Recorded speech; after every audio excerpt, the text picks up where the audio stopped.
இப்போ நீங்களும் நானுமே டிஃபால்ட்டாக என்ன பார்க்குறோம்?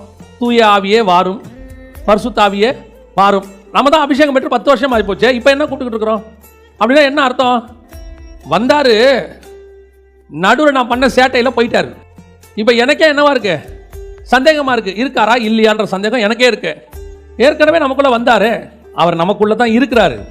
ஆனால் சிலரை விட்டு ஆவியானவர் விலகி நிற்கிறார்.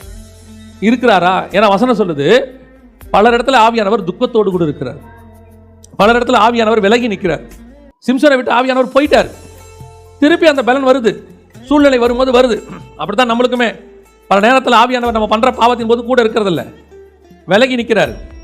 அதுக்கப்புறம் நாம் கெஞ்சி எதாவது பண்ண போது ஆவியானவர் என்ன செய்யறாரு? அடுத்து வராரு. ஆனால் வசனம் சொல்லுது, இந்த மாதிரி போக்குவரத்தாக இருந்தால் கஷ்டம். தேவன் வரும்போது ஆவியானவர் உங்கள் மேலே என்ன செய்யணும்?